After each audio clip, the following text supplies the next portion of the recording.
इसके बाद ध्यान दीजिए, टेस्ट अगला फिर होगा। अगला टेस्ट में थोड़ा सा मराठा आपको एक दिन समझा देना है। मराठा के बाद मराठा और सिख, ये दोनों से फिर एक टेस्ट लेंगे, फिर एक विदेश नीति से टेस्ट लेंगे। बस उतना के बाद आपका इधर का पेज हो जाए। चलिए 10 क्वेश्चन पहले हम लोग मिला लें आज के क्लास में, फिर अगले दिन। पहला क्वेश्चन है, निम्नलिखित कथनों पर विचार करें, किस शासक से संबंधित है। कथन है, समय के साथ बदलने की उसकी इच्छा के प्रतीक, एक नए कैलेंडर को लागू करना, सिक्का ढलाई की नई प्रणाली काम में लाना, माप तौल के नए प्रणाली को अपनाना, शेर की तरह एक दिन जीना। कौन राजा कहता था एक ही दिन जिएंगे लेकिन शेर की तरह? तो याद होगा लॉर्ड वेलेस्ली सहायक संधि भेजा था, तो कहा था कि शेर की तरह ही जिएंगे, शेर घास नहीं खाते भूखे रहने पर। और ये सही आंसर क्या है? टीपू सुल्तान। नेक्स्ट ध्यान दीजिए, कई बार प्रश्न क्या होगा ना, सब पढ़ के जाओगे उठपटांग स्टेटमेंट दे दे, तो आपको अपने से समझना होगा कि किससे संबंधित रहा है। दूसरा क्वेश्चन क्या कहता है, ये तो हल्का क्वेश्चन है, बक्सर के युद्ध के समय, अब क्वेश्चन पर ध्यान दो, बक्सर के युद्ध के समय ईस्ट इंडिया कंपनी के विरुद्ध किस शासक का गठजोड़ था? 3 का गठजोड़ था, आप सभी को मालूम है। पहला अवध के नवाब सुजाउद्दौला, मुगल बादशाह शाह आलम द्वितीय, और बंगाल के भगोड़ा नवाब मीर कासिम। तो मीर कासिम, सुजाउद्दौला और शाह आलम द्वितीय। सही आंसर बी, बनाए थे सब। तीसरा, पलासी के युद्ध के बाद ईस्ट इंडिया कंपनी को भारत के किन क्षेत्रों में मुक्त व्यापार का निर्विवाद अधिकार प्राप्त हुआ? तो पलासी की लड़ाई है ना, तो पलासी की लड़ाई के बाद अधिकार कहां मिला? बंगाल और उड़ीसा। पलासी में तो अवध का नाम भी नहीं है, और संयुक्त प्रांत भी यूपी में नाम ही नहीं है। तो सही आंसर 1 और 2। बोलो जी, क्लियर है सबका? चलिए नेक्स्ट अगला क्वेश्चन हम लोग चले। बंगाल का नवाब मुगल सूबेदार मुर्शिद कुली खां, आपको याद होगा बंगाल का पहला नवाब कौन था? मुर्शिद कुली खां था। मुल्तान कौन था? ईरानी, अफगानी, भारतीय ब्राह्मण, एक से अधिक सही कोई नहीं। हाँ, तो मुर्शिद कुली खां जो देख रहे हो, मुर्शिद कुली खां औरंगजेब का बड़ा स्वामी भक्त था। और ये सूर्य नारायण मिश्रा इनका मेन नाम अगर मुर्शिद कुली खान का चले तो सूर्य नारायण मिश्र नाम है। और सूर्य नारायण मिश्र एक ब्राह्मण थे जो बाद में औरंगजेब के संपर्क में आके इस्लाम धर्म स्वीकार किए, और तब इनको फिर दीवान का पद मिला। इसलिए मुर्शिद कुली खान एक भारतीय ब्राह्मण थे। कभी कभी बात समझो, लड़के क्या है, मुर्शिद कुली खान में ईरानी अफगानी मारते रहता है। तो ये बहुत अच्छा क्वेश्चन है, पहला नवाब है और यह सूर्य नारायण मिश्र है, और ये मूलतः क्या है? भारतीय ब्राह्मण है। चलिए अगला नंबर हम लोग देखें, बंगाल का वह कौन नवाब था जिसने मराठों ने नजराना वसूल किया? जिससे मराठों ने नजराना वसूल किया।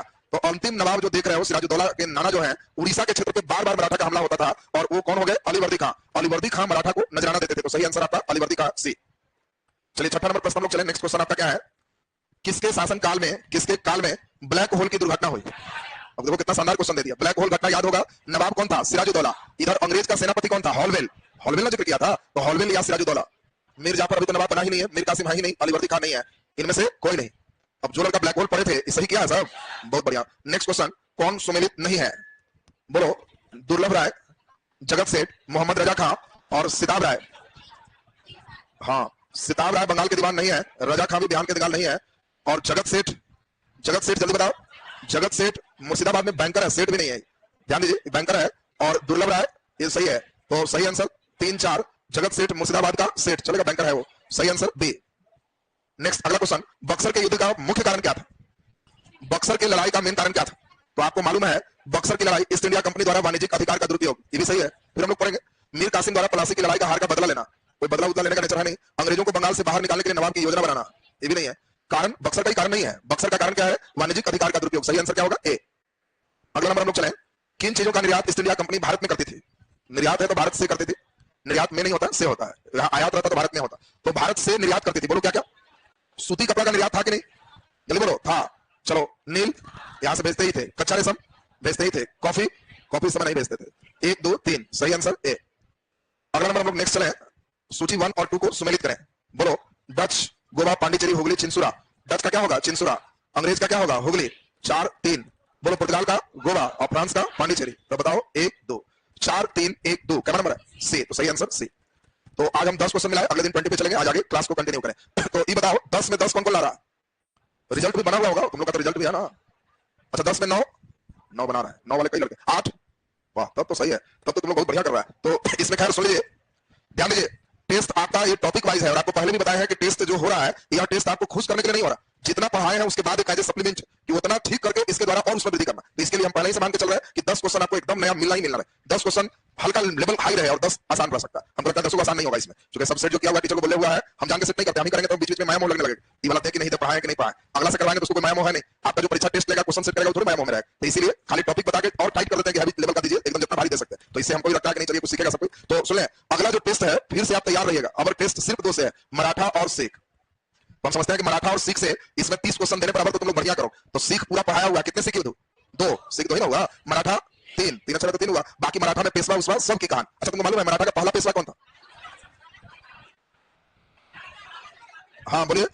हाँ वेरी गुड, त्र्यंबकेश्वर पहले शिवाजी का पेशवा, शिवाजी सबसे पहले किया था ना, तो इसलिए बालाजी सब तो शुरू होगा किसके समय? जब साहू जी आएंगे तब, इसलिए वो पहला नहीं पेशवा है। तो खैर पूरा देख के होश हवास में ध्यान से रेडी रहना। वो टेस्ट आपका इसी वीक में करवा देंगे। इस वीक में आपका मराठा एक बार सुना के रेडी रखेंगे, फिर आपका टेस्ट हो जाएगा। चलिए आज का क्लास हम लोग शुरू करें। पिछला क्लास में हम लोग चल रहे थे ब्रिटिश विदेश नीति, और ब्रिटिश विदेश नीति में आपको बताए थे कि यहाँ पे अंग्रेज जब भारत पे कब्जा किया तो यहाँ पे हम लोग देश कौन पढ़े? नेपाल। नेपाल वर्सेस अंग्रेज पिछले क्लास में हम लोग पढ़ चुके थे। फिर यहाँ नेपाल के बाद तब हम लोग को देखना था ये पूरा एरिया जिसका नाम क्या है? म्यांमार। म्यांमार के बाद इस साइड का हिस्सा अफगानिस्तान, और अफगानिस्तान के बाद तब यहाँ का हिस्सा हल्का देखेंगे तिब्बत। इसको कहते हैं ब्रिटिश विदेश नीति। यहां से भी कई बार जतरा ठीक रहता है तो चारों से एक क्वेश्चन आ जाते हैं। तो हम लोग अभी पिछले क्लास नेपाल पूरा पढ़े भी थे और लिख भी लिए थे। इसमें सारे बच्चे को याद होगा 1816 में सुगौली की संधि। सुगौली कहां स्थित है? पूर्वी चंपारण में स्थित है, याद है ना सबको? चलिए आज हम लोग चलेंगे कहां पे? म्यांमार पे। म्यांमार भी लगता है सुना चुके थे सबको, लिखाए थे नहीं? तो एक बार हम लोग फिर से सुनते हुए फिर लिख लेंगे। तो नीचे हेडिंग दे दीजिए Myanmar Burma. Myanmar Burma.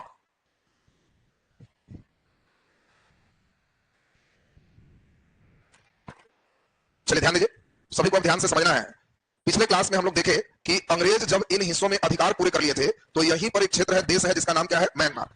Myanmar के राजा का नाम था महाबदला, और महाबदला म्यांमार के राजा थे। इन्होंने क्या किया था? इस पूर्वोत्तर भारत में हम लोग देखे थे कि नागालैंड का क्षेत्र, मणिपुर के क्षेत्र पर अपना अधिकार कर लिया। इसीलिए आपको याद है कि इस समय अंग्रेज कौन थे? Lord Amherst. अंग्रेज का नाम क्या था? Lord Amherst. और लॉर्ड एमहर्स्ट ने पहली लड़ाई लड़ी जिसको प्रथम आंग्ल बर्मा युद्ध के नाम से हम लोग जानते हैं। और प्रथम आंग्ल बर्मा युद्ध सभी बच्चों को मालूम है 1824 से 1826 तक चला। और इस प्रथम आंग्ल बर्मा युद्ध में लॉर्ड एमहर्स्ट ने इनको हरा दी। हराने के बाद आपको याद है 1826 बड़ा इंपॉर्टेंट है, एक संधि हुई, यान्डू की संधि। आपको बिल्कुल दोनों दिमाग में सेट रखना है कि 16 की संधि कौन है?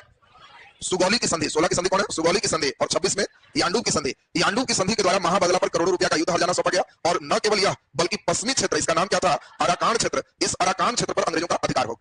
फिर हम लोग देखे कि सब सही चल रहा था, लेकिन उसी बीच हम लोग देखे कि फिर 1852-53 की बात है। इस समय अंग्रेज का हेड बन के कौन है? तो हम लोग देखे कि इस समय हेड कौन है? लॉर्ड डलहौजी। आपको याद होगा ए दीदी, याद है ना सबको? म्यांमार में अंग्रेजों का हेड ए दीदी सिखाए थे, एमहर्स्ट, डलहौजी और डफरेन। डलहौजी और डफरेन। तो इस समय हेड बन के कौन आया है? डलहौजी। और लॉर्ड डलहौजी क्या किया? जब देखा कि ये क्षेत्र तो हमारा हो ही गया, इस निचला क्षेत्र पर भी हम अपना अधिकार कर, तो इसके लिए उसने द्वितीय आंग्ल बर्मा युद्ध लड़ा। और आपको याद है द्वितीय आंग्ल बर्मा युद्ध में भी बर्मा की हार हुई। और इन निचले क्षेत्र का नाम आपको बताए थे पीगू क्षेत्र। निचला क्षेत्र का नाम क्या है? पीगू। पश्चिम क्षेत्र का नाम क्या है? अराकान। निचला पीगू। और इस पीगू क्षेत्र में ही कौन जगह है? रंगून। और इस रंगून पर भी अंग्रेजों का अधिकार हो गया। म्यांमार के जो राजा थे वो उत्तर की ओर भाग गए और यही रहना शुरू कर दिए। फिर आपको याद है कि इस समय अब तीसरा आंग्ल बर्मा युद्ध की कहानी आपको समझाए थे। और इसी समय भारत में आपको याद है भारतीय राष्ट्रीय कांग्रेस की स्थापना है, इसीलिए 1885-86। और इस समय हेड कौन है? लॉर्ड डफरेन। हेड का नाम क्या है? लॉर्ड डफरेन। और तृतीय आंग्ल बर्मा युद्ध में पूरे बर्मा पर अंग्रेजों का अधिकार हो। तो आपको पूछा जाए क्या बर्मा भारत का हिस्सा था? तो था। कब बना? 1886 में बर्मा पूरे भारत का हिस्सा बना। और फिर आपको समझाया था कि 1935 के भारत शासन अधिनियम से 1937 में भारत से बर्मा को अलग कर दिया। याद आया सबको? अब इन बातों को हम लोग को नोट करना है। नीचे लिख दीजिए बर्मा म्यांमार। नीचे हेडिंग दे दीजिए प्रथम आंग्ल बर्मा युद्ध।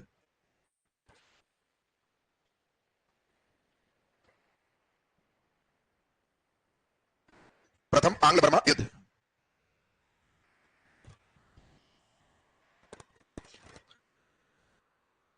प्रथम आंग्ल बर्मा युद्ध नीचे लिख दीजिए ब्रैकेट में 1824-26। 1824-26 नीचे लिख दो। बर्मा का राजा, बर्मा का राजा महाबदला, महाबदला ने भारत के नागालैंड और मणिपुर के कुछ क्षेत्र पर अपना अधिकार किया। भारत के नागालैंड और मणिपुर के कुछ क्षेत्र पर अपना अधिकार किया। नागालैंड और मणिपुर के कुछ क्षेत्र पर अपना अधिकार किया।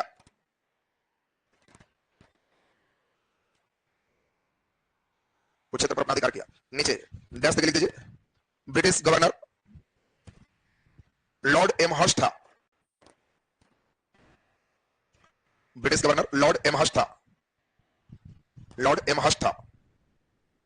नीचे डबल स्टार लगा के डैश लिखिए प्रथम आंग्ल बर्मा युद्ध में,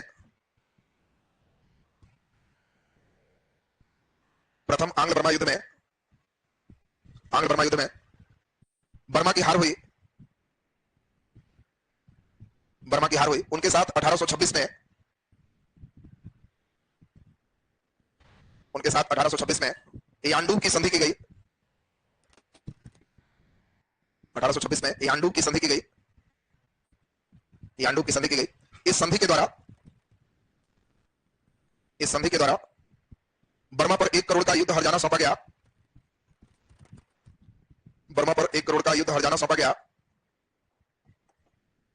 1 करोड़ का युद्ध हरजाना सौंपा गया और पश्चिमी बर्मा के अराकान क्षेत्र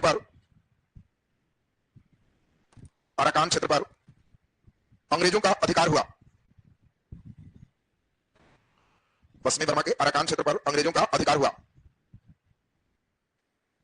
चलिए नीचे हेडिंग दे दीजिए, द्वितीय आंग्ल बर्मा युद्ध।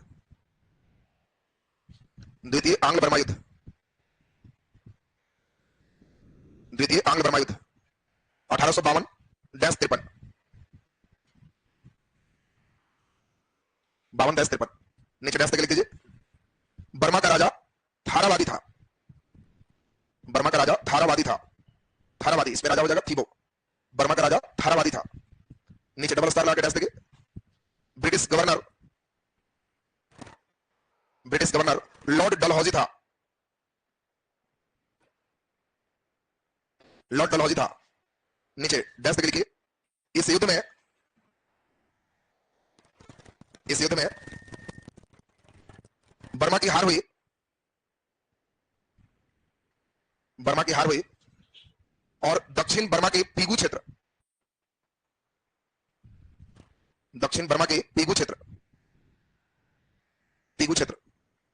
पर अंग्रेजों का अधिकार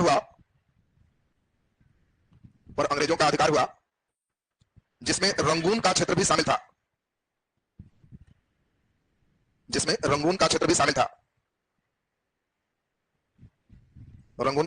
याद होगा आपको, इस रंगून में ही मुगल बादशाह को भेज दिया गया था, याद है ना। ताजा अधिकार की है, आगे देखोगे कि कब्जा कर लिया। नीचे अस्तार ला के लिख दीजिए, तृतीय आंग्ल बर्मा युद्ध।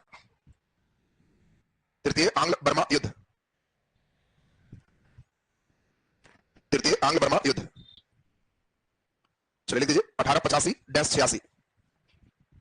1885-86। नीचे डैश लिख दो, बर्मा का राजा थीबो था। नीचे डैश देखिए, ब्रिटिश गवर्नर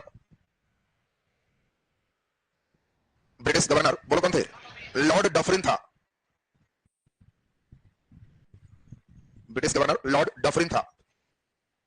नीचे डबल स्टार लगा के डैश देखिए, तृतीय आंग्ल बर्मा युद्ध में पूरे बर्मा को ब्रिटिश साम्राज्य में मिला लिया गया।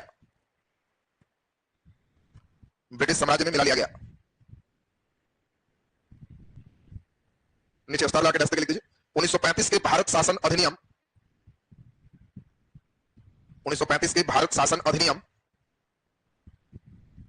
के द्वारा 1937 में भारत से म्यांमार अलग हुआ। ब्रैकेट में बर्मा अलग हुआ।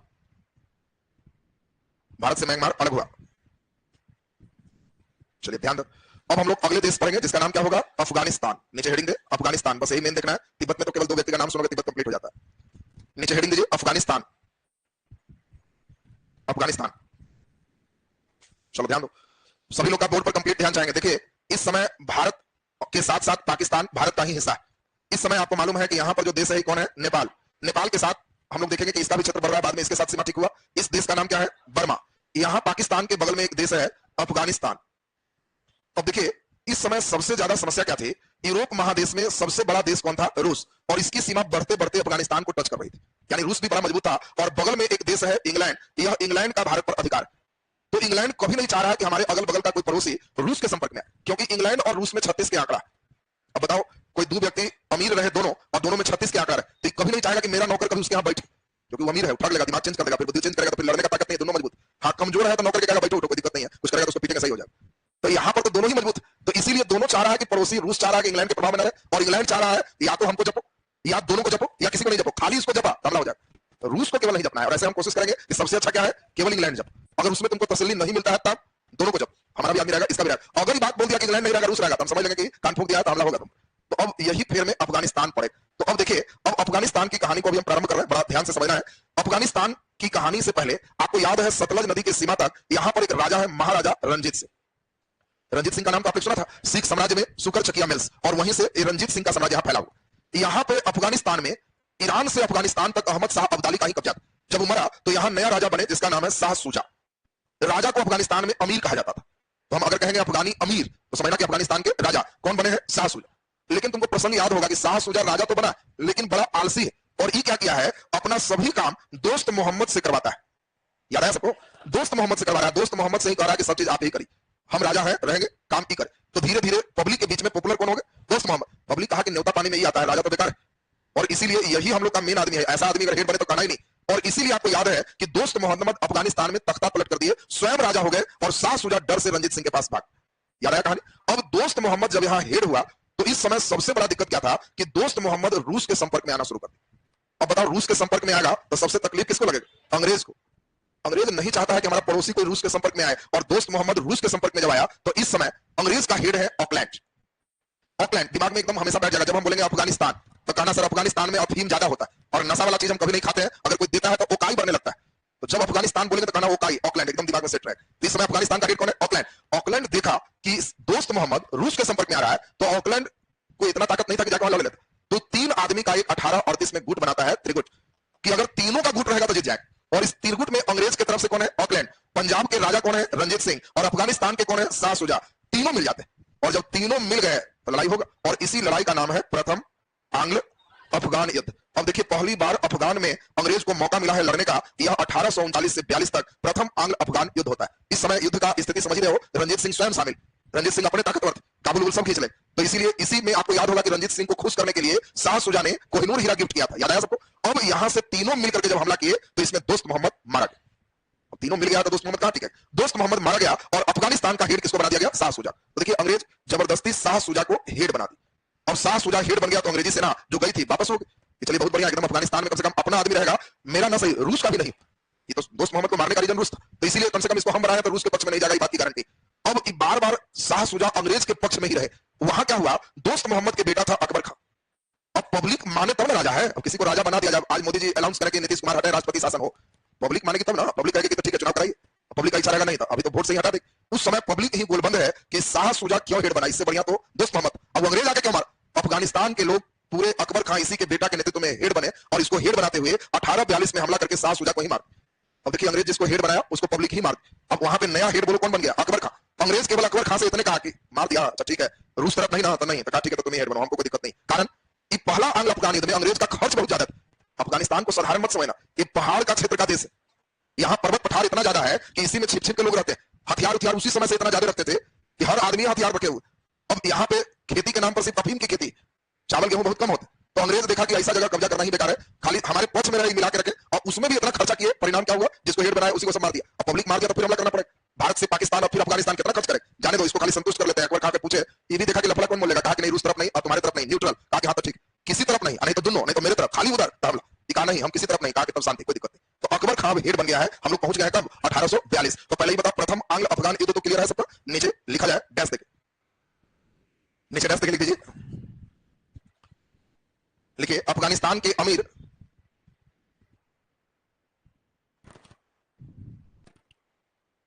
अफगानिस्तान के अमीर शाह सूजा थे।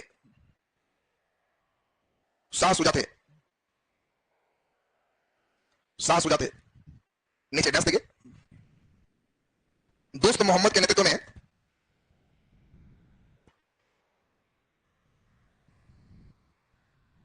दोस्त मोहम्मद के नेतृत्व में अफगानिस्तान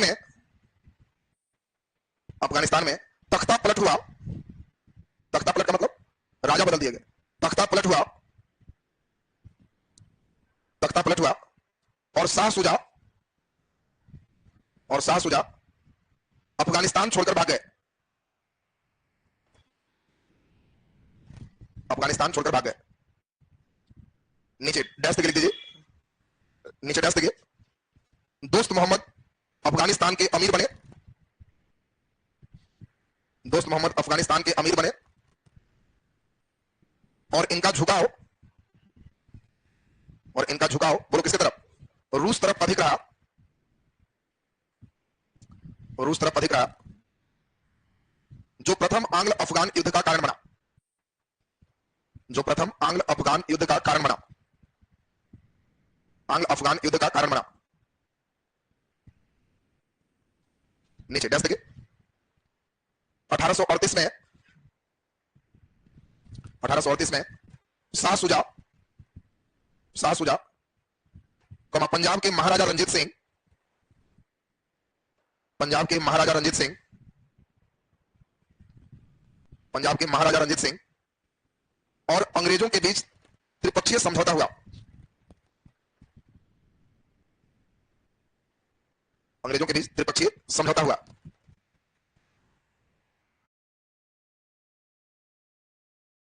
प्रथम आंग्ल अफगान युद्ध 1839-42, 1839-42। बोलो जल्दी से सोच के, इस समय अफगान अमीर कौन था? दोस्त मोहम्मद। अफगान अमीर कौन होगा? दोस्त मोहम्मद। ब्रिटिश गवर्नर कौन है? जल्दी बोलिए। ऑकलैंड है। इस लड़ाई में बताओ हुआ क्या? तो शाह सुजा हेड बना और दोस्त मोहम्मद मारा गया। दोस्त मोहम्मद के बेटा कौन है? अकबर खां। वो शाह सुजा की हत्या करके स्वयं हेड बन गया और रूस और अंग्रेज दोनों से एकदम किसी पक्ष में नहीं रहा और फिर यही लगातार शासन चला रहा है। तो लिख दीजिए फटाफट। प्रथम आंग्ल अफगान युद्ध 1839-42, नीचे डैश करके लिख दो। अफगान अमीर दोस्त मोहम्मद था।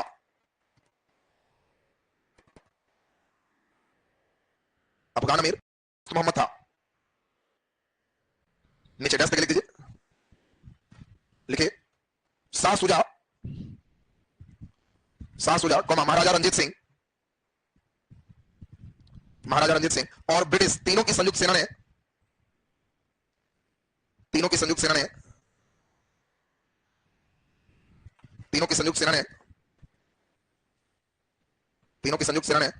दोस्त मोहम्मद की हत्या कर दी।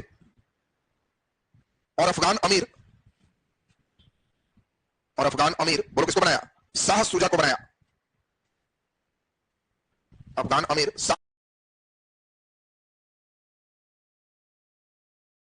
शाह सुजा को बनाया। चलिए नीचे डैश लिख दो। प्रथम आंग्ल अफगान युद्ध में ब्रिटिश गवर्नर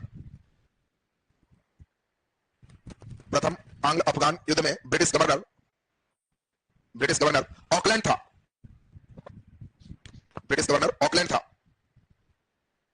था। चलिए नीचे डैश लिख दीजिए। दोस्त मोहम्मद के बेटा अकबर खां के नेतृत्व में अफगानिस्तान में विद्रोह हुआ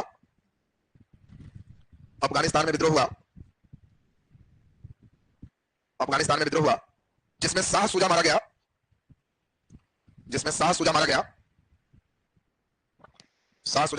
और अकबर खां वहां का अमीर बना।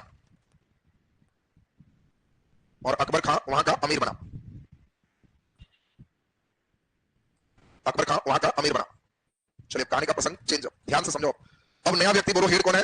अकबर खां किसके तरफ से? चीन तरफ, सॉरी रूस तरफ की, इंग्लैंड तरफ, किसी के तरफ नहीं, सब शांति से सब सही चल रहा। जब अकबर खां मरा तो अगला हेड बना शेर खां।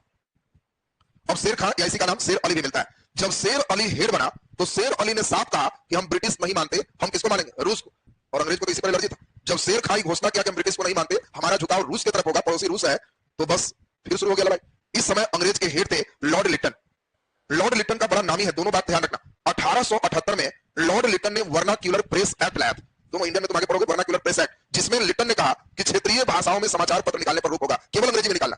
और यही 78 में लॉर्ड लिटन शेर अली को जब सुना कि रूस की तरफ झुकाव है, तो ये 78 से 80 यही लड़ाई का नाम है द्वितीय आंग्ल अफगान युद्ध। तो बहुत अच्छा क्वेश्चन है कि बताओ द्वितीय आंग्ल अफगान युद्ध के समय ब्रिटिश गवर्नर कौन है? लॉर्ड लिटन। अफगान अमीर कौन है? शेर अली। और इस लड़ाई में शेर अली की हार हो गई, अंग्रेज जीत गए। और इस लड़ाई में जब जीते तो 1879 की बात है, अंग्रेज जब लड़ाई जीते तो अफगानियों के साथ एक संधि किए जिसका नाम है गंडमक की संधि। अब तीनों संधि बड़ा इंपॉर्टेंट है। इस संधि इन्होंने शेर अली को हरा दिया, भगा दिया, और इसी का बेटा, पहले ही देख लिया कि अफगानिस्तान में हम लोग का नहीं चले, वही लोग को बनाना है, खाली मेरा मनपसंद है, और इसी का बेटा है जिसका नाम है याकूब खां।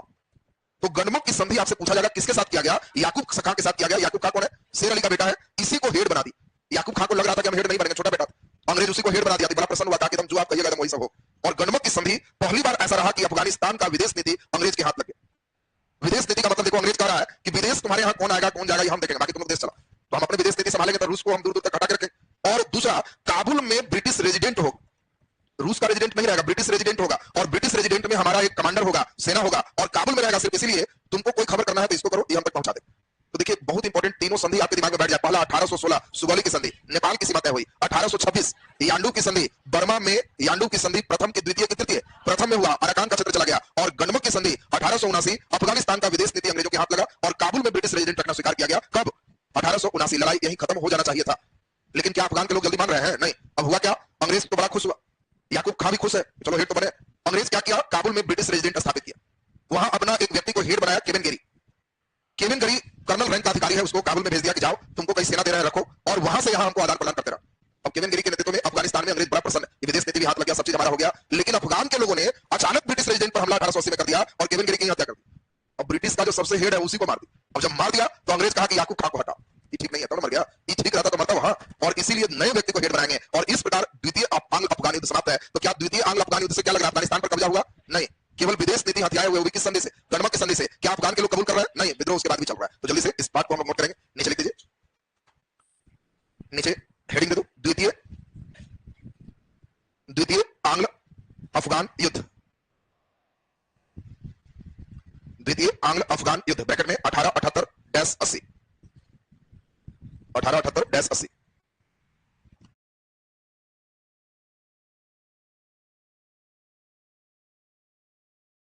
लिख दीजिए। इस समय एक और इंपॉर्टेंट है, 80 में ही ब्रिटिश गवर्नर चेंज हो जाता है, और ब्रिटिश गवर्नर बन के आता है लॉर्ड रिपन। आपको याद होगा प्रथम जनगणना 1881 में 10 वर्षीय शुरू हुआ, किसके द्वारा? रिपन द्वारा। 1872 में इसके पहले लॉर्ड मेयो किया।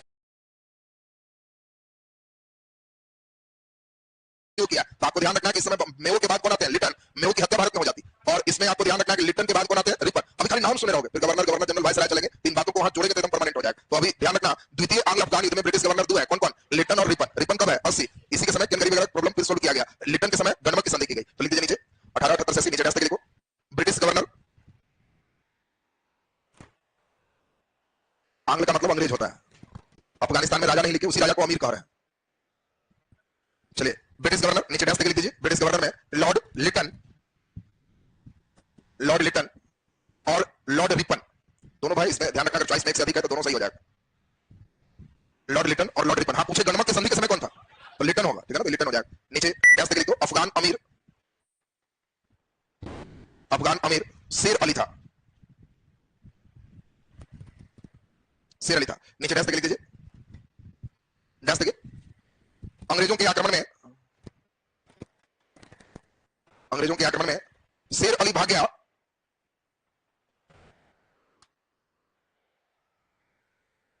शेर अली भाग गया, उसके स्थान पर, उसके स्थान पर उसके पुत्र याकूब खां को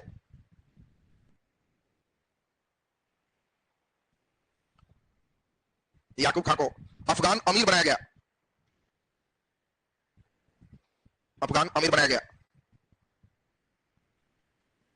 नीचे डैश देखिए, अस्पताल लगाना बहुत इंपॉर्टेंट लाइन है। अंग्रेजों ने याकूब खां के साथ, याकूब खां के साथ 1879 में, डेट भी अंडरलाइन कर देना, 1879 में गणमक की संधि किया, गणमक की संधि भी अंडरलाइन कर देंगे। आपसे पूछा जाएगा गणमक की संधि 1879 किस लड़ाई में? द्वितीय आंग्ल अफगान युद्ध में, दिमाग में सेट रखना। गणमक की संधि किया, इस संधि के द्वारा, इस संधि के द्वारा अफगानिस्तान की विदेश नीति,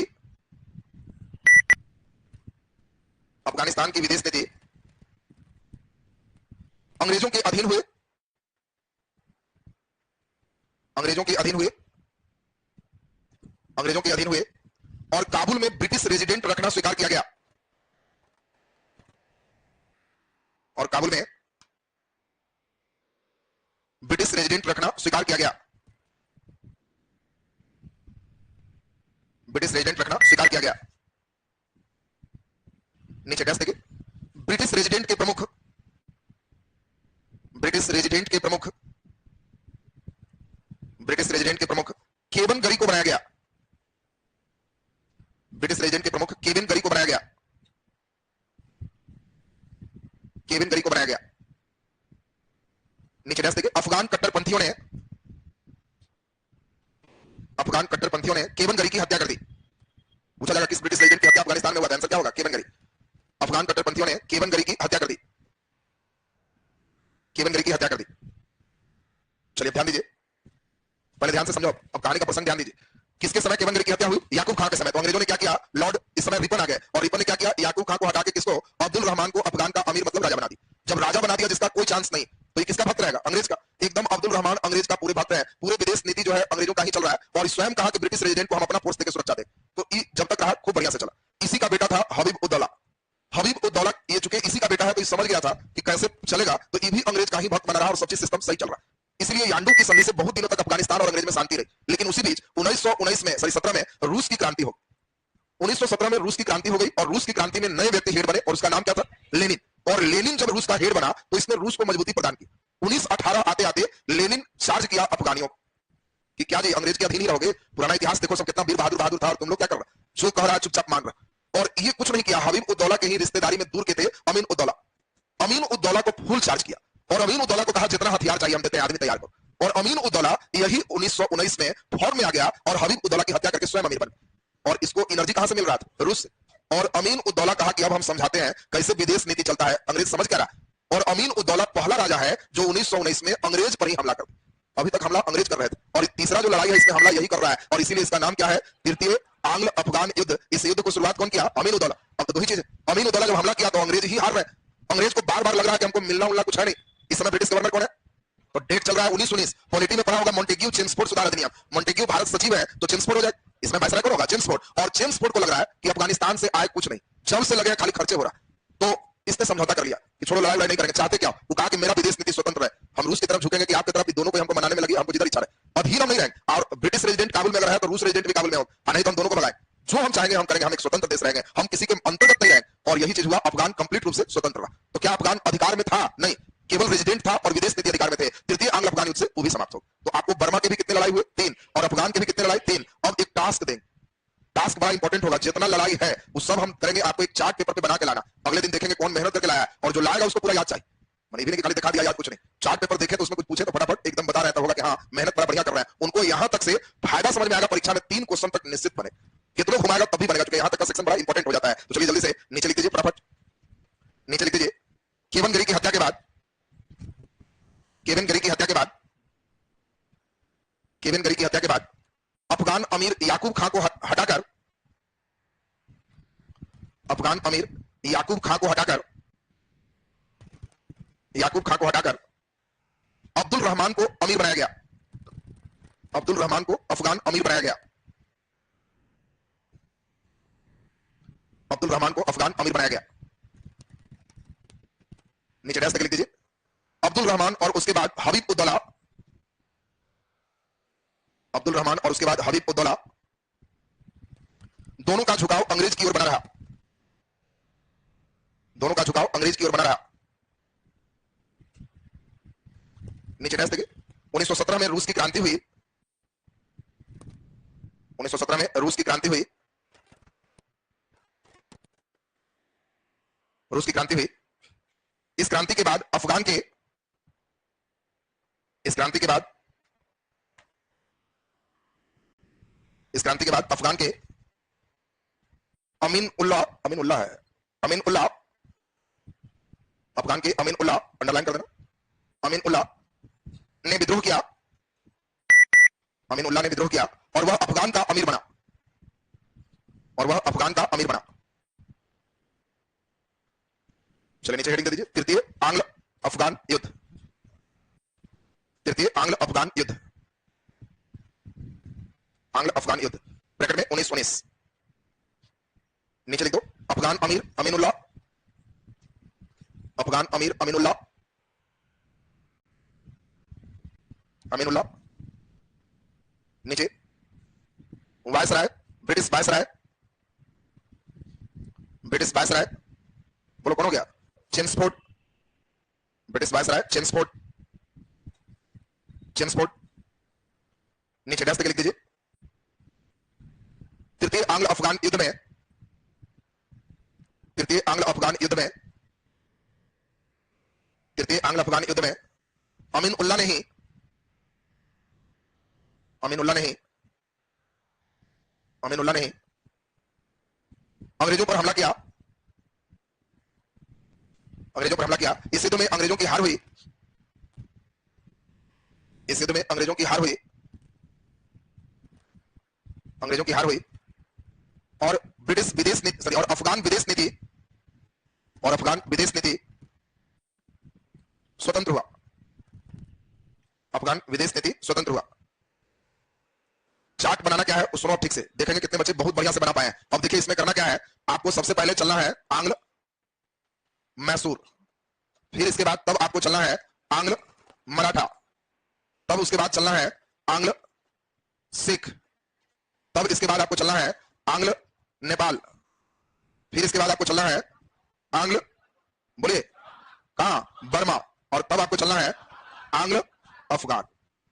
इतना एक बड़े चार्ट पेपर में एक जगह होगा। इसमें अपने से अंदाज आपको सेट कर लेना है कि हमको आंग्ल नेपाल जो है उसमें नेपाल नीचे लिखना, ठीक है, चूंकि इसमें एक ही लड़ाई, एक वाला को नीचे लिखते हैं। अब इसमें दूसरे कलर से आंग्ल मैसूर युद्ध में आपको अपने से चलना है प्रथम, डेट डाल देना है, द्वितीय डेट डाल देना है, तृतीय डेट डाल देना है, और चतुर्थ डेट डाल देना। इस समय बहुत इंपॉर्टेंट ब्रिटिश गवर्नर कौन है ये लिखना है, और मैसूर का हेड कौन है लिखना है, और महत्वपूर्ण तथ्य क्या है लिखना है। तो कोई जगह कराया हुआ उसको और शॉर्ट करके मैसूर एक कॉलम में हो जाए। मराठा भी सेम, सिख भी उसी तरह। नेपाल में मेन चलेगा 1816 कौन संधि, सुगौली संधि, सीमा पर थोड़ा सा लिख देना, एकदम पतला रहेगा। बर्मा जब चलेगा तो कितनी लड़ाई, 3 लड़ाई, तीनों आपका चलेगा। इसमें एक संधि चलेगा 1826 कौन संधि, यांडू की संधि, और जब अफगान रहेगा तब बोलो 3 चलेगा। और द्वितीय में आपको ध्यान रखना है 1879 गंडमक की संधि, संधि का नाम क्या होगा, गंडमक की संधि। इस समय जितनी लड़ाई है उसमें ब्रिटिश गवर्नर कौन है, सब में अपने से आपको लिखते चले जाना। और इस चार्ट पेपर हम खुद देखेंगे कौन खूब बढ़िया से तैयार किया है, मैसूर से लेकर अफगान तक एकदम पूरा एक साथ होना चाहिए। समझ गया करना क्या ना, और पूछताछ करेंगे एकदम इतना, अगर ठीक है तो एकदम सबसे सस्ते में 2 नंबर तुमको आने जा, बस इतने तो समझना ही है तुमको। अब थोड़ा सा ध्यान दीजिए, तिब्बत सुनना है, और तब ब्रिटिश आर्थिक नीति पढ़ाए, थोड़ा डिटेल ही कर देते हैं। ब्रिटिश आर्थिक नीति 1-2 दिन पढ़ा लेंगे, तब 1857 का विद्रोह। कम समय रहता तो आर्थिक नीति छोड़ देते, लेकिन अभी टाइम है आराम से, इसलिए ब्रिटिश आर्थिक नीति भी खूब गहराई से पढ़ाएंगे। उसमें आर्थिक नीति है जमींदारी, रैयतवाड़ी, महलवाड़ी, कृषि का वाणिज्य, हर टॉपिक पर आपको पूरा डिटेल करें। और तब उसके बाद 1857 का विद्रोह होगा। 1857 के विद्रोह के बाद फिर 8 दिन केवल पढ़ाना होता है, मॉडर्न समाप्त हो जाता है, देश आजाद हो जाता है। फिर उसके बाद उसको जितना बढ़िया से कंप्लीट करे उतना ही अच्छा है। तो जैसे ही 1857 खत्म होगा, गिन के 8 दिन का क्लास लगेगा, बस कंप्लीट हो जाएगा। तो इसमें अभी टास्क क्लियर है ना सबका। चलिए नेक्स्ट विषय की ओर हम लोग चले।